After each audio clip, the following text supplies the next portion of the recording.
Imagine walking down a street where every home looks like a storybook, eight-sided houses, castles in disguise, steel-paneled dwellings, and cottages that feel frozen in time. Once, these designs were the dream of American families. Today, most Are forgotten relics of the past.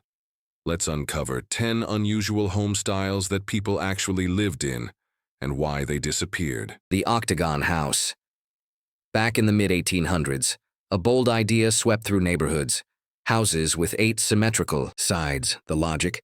More sunlight, better airflow, and extra living space compared to a standard square.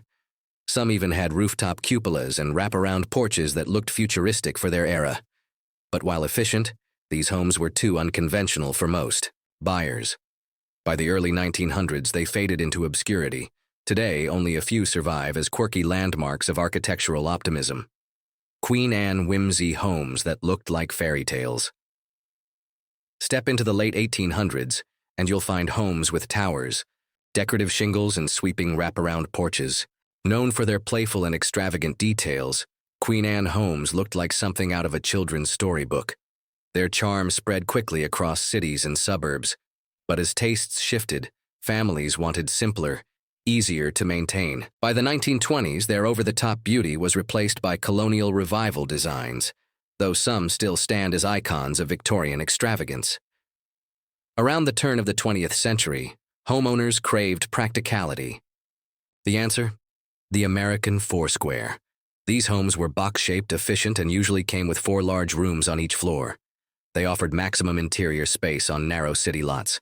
Families loved them for their affordability, and many were even sold through mail-order catalogs shipped in pieces and assembled like giant puzzles.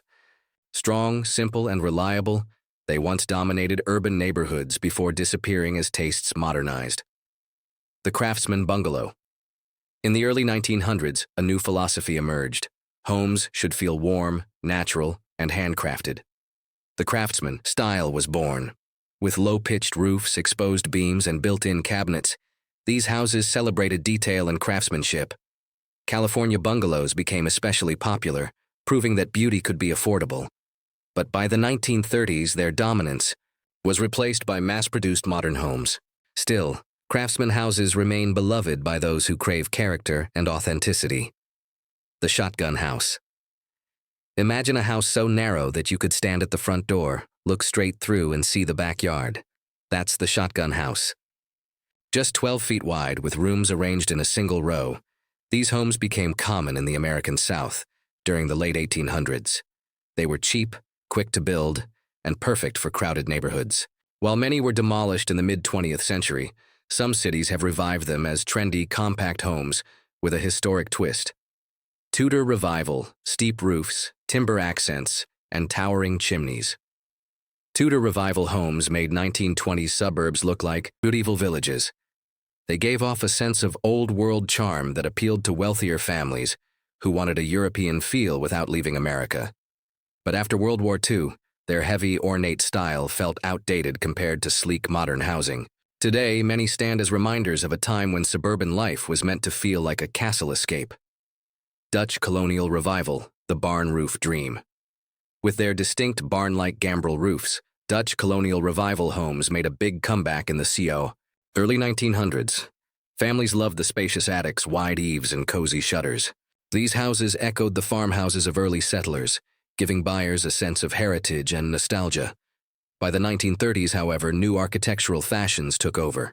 Still, their iconic barn-shaped roofs make them easy to spot even today. Lustron, the steel experiment. After World War II, America faced a housing shortage. The solution? Prefabricated steel homes. Lustron houses were made of enamel-coated steel panels, shipped as kits with thousands of pieces. They promised durability, low maintenance, and modern appeal.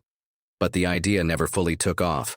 Financial troubles ended production within a few years. Yet many Lustron homes remain standing, their metal walls still resisting rust and time. Atomic Ranch, mid-century modern cool sleek lines, open layouts, and giant windows defined the Atomic Ranch homes of the 1950s and 60s. These houses were all about connecting indoors with outdoors, reflecting the futuristic optimism of the post-war era. Bold colors, flat roofs, and wide glass panels made them look ahead of their time. While they later gave way to larger suburban homes, atomic ranches are now highly sought after by fans of mid-century modern design. Brutalist homes, concrete dreams, or concrete nightmares. In the mid-20th century, some architects pushed boundaries with brutalist homes' massive concrete structures with raw geometric designs. They rejected decoration in favor of pure function. To admirers, they were bold statements of strength. To critics, they looked cold and unwelcoming. By the 1970s, the style's popularity collapsed, but in recent years, brutalism has made a surprising comeback, with some praising it as art in architectural form. From steel-walled homes to octagonal experiments, each of these styles tells a story about the dreams and needs of a different era. Some were practical, others eccentric, but all left their mark. So, if you could bring one forgotten home style back to life, which one would you choose?